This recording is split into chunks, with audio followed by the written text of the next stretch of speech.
জামতলা বাজারে অফিস উদ্বোধন উপলক্ষে আজকে মঞ্চে উপস্থিত আছেন ৭ নং মুসল্লি ইউনিয়ন বিএনপির অন্যতম নেতা জামাল উদ্দিন ভূঁইয়া। আমাদের মাঝে উপস্থিত আছেন নান্দাইল উপজেলা যুবদলের অন্যতম নেতা ওয়াসিম ভাই। আমাদের মাঝে উপস্থিত আছেন নান্দাইল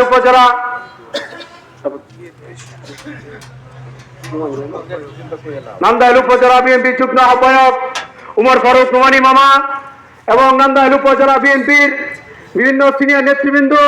আমাদের মাঝে উপস্থিত আছেন নান্দাইল উপজেলা সাবেক মেয়র, বারবার নির্বাচিত কারা নির্যাতিত নেতা এফএম আজিজুল ইসলাম পিকুল ভাই সহ যুবদল ছাত্রদল সহ যারা উপস্থিত সকলকে আমার পক্ষ থেকে সালাম, আসসালামু আলাইকুম।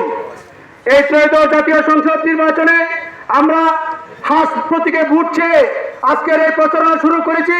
বিগত সময় আমরা যারা নির্যাতিত নিপীড়িত ছিলাম, তাই আমাদের প্রতীক হাস প্রতীক। আমরা অনেক চেষ্টা করেছি, দলের কাজ করেছি, দল আমাদেরকে মূল্যায়ন করে নাই।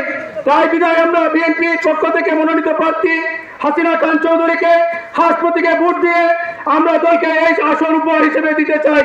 আপনারা সকলে যদি আমাদের সাথে মিলেমিশে কাজ করেন, অবশ্যই এই নান্দাইলের মাটিতে তৃণমূলের জয় হবে, সে আশা ব্যক্ত করে আমি আমার সংক্ষিপ্ত বক্তব্য এখানে শেষ করছি। আসসালামু আলাইকুম।